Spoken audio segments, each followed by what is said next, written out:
ng bayan, maasahan anumang panahon.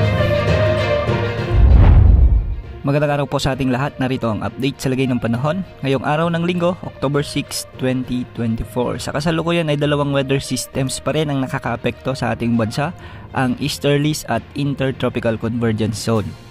Dahil nga sa Intertropical Convergence Zone, makikita sa ating satellite animations na maraming kaulapan na siyang nagpapaulan ngayon sa bahagi ng Bicol Region, sa buong Visayas, sa may Northern Mindanao, Zamboanga Peninsula at Caraga Region. Kasama na rin ang Palawan.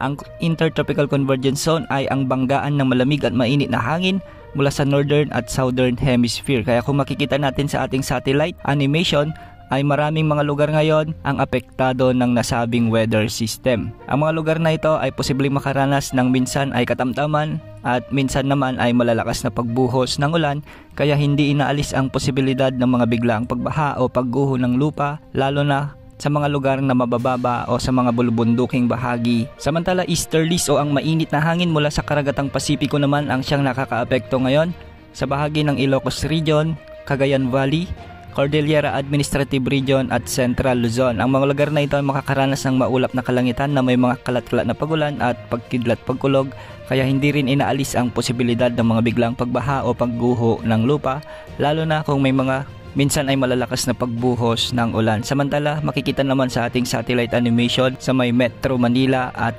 Calabarzon, kasama na ang ibang bahagi ng Mimaropa, ay maraming lugar dito ang nakakaranas ng maulap na kalangitan at minsan ay malalakas na pagbuhos ng ulan.